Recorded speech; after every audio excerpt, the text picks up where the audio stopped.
Hi, this is RK Ryan, and today I'll be making the tier list for the bigs. This time I'm gonna start with the C tier, and within the C tier we have Markkanen, Porzingis, Şengün, and Julius Randle. Markkanen is inconsistent from 3. Porzingis can shoot and can block, but he's too slow. Şengün is just overall too slow. He's not a fast enough player, and he's not the traditional big that you kind of need. And we got Julius Randle, which he's kind of an all-around player, but he's not particularly good at anything. Next up, we got the B tier. In this tier, we got Bam Adebayo, Pascal Siakam, and Rudy Gobert. Bam and Siakam are similar players. Siakam can shoot threes, but he has no block. The same goes for Bam. Even though they're fast bigs, you kind of need your bigs to be able to block. These two players are going to be good if you're just starting off of the game, but they're not going to be competitive in the higher ranks. For the last player, we got Rudy Gobert. He's got blocks, which Bam and Siakam doesn't have, but he's slow. And in the higher ranked games, you kind of need your big to be able to help on the screens. And Rudy Gobert is not the type of player that you want on your team when you need your bigs to kind of help guarding the 3. In the A tier, I'm gonna introduce the first blue card and the only blue card in my tier list, and it is Aaron Gordon. Aaron Gordon is a perfect backup for Giannis if you can't pick him. He's got a 3-pointer.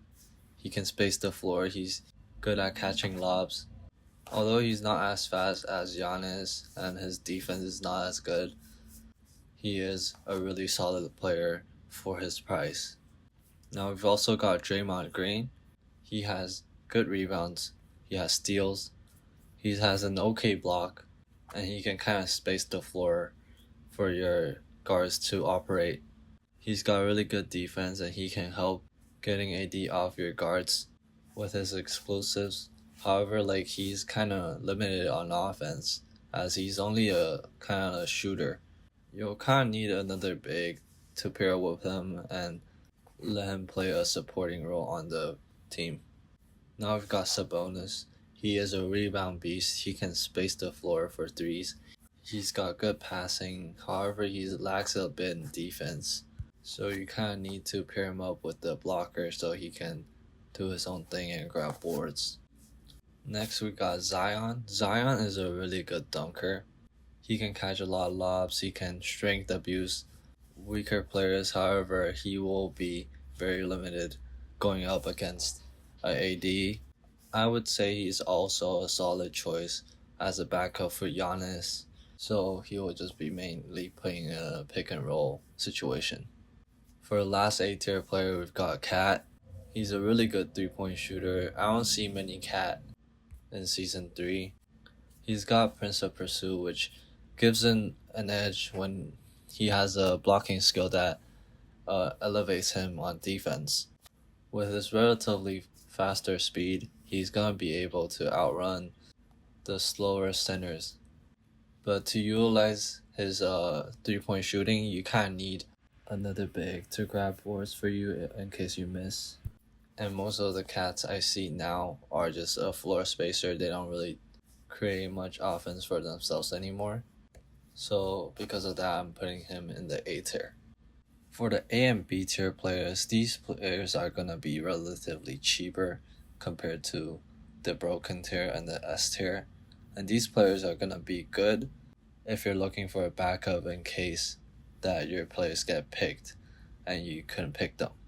One tip I have for you guys is to try to have your backup player play a similar or identical playstyle as your main players, so your team strategy doesn't have to change too much when you use another player.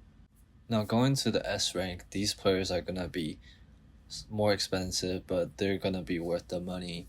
These players usually have excellent rebounds or excellent defending, as in blocks, which is crucial to a big in this meta. The first player in the S tier, we've got Jaren Jackson Jr. I would say he's the worst player here in Broken and S tier, but he's kind of like a replacement for AD or Wemby when it comes to backups. He is still a solid player with good rebounds, good blocks, and being able to shoot the three. However, compared to AD and Wemby and Giannis, he's not fast enough. His three-pointer is also kind of inconsistent, but it's mainly down to his speed. Is not fast enough to play good help defense. Therefore, he is gonna be the worst player out of those three. Next up, we got Wemby. On higher ranks for this card, he is pretty consistent with his open threes. He doesn't really miss that much when he's open for threes on like higher ranks. He's got good block, but his weakness is that he has a very low strength compared to other bigs, and he has a weird rebound timing because of his height. Personally, I feel like he's the best backup player for AD or Giannis, not to mention that he can also dunk, so that makes him a really good player. But currently it's hard to get him, so you might have to wait for him to come back to the hoop draft. For the next two bigs, we got two centers. We got Embiid and Jokic. These two players play a different play style. Depending on your play style, you could choose the player that is most compatible to how you play. I'm going to start off with Embiid. Embiid is a good scorer. He has good dunking, he has good defense, even though he's kind of inconsistent on the three-pointers, but his mid-range is automatic. He's got really good rebounds, but he's not very fast, so you kind of need good positioning. For Jokic, he's a different type of player. He has incredible rebounding. He can space the floor really well, especially with his passing. He's also got really good screens. I think his only weakness is that he's kind of slow, even though it's gone better since the patch. But he also lacks the defense, the blocks, that is very important to a center.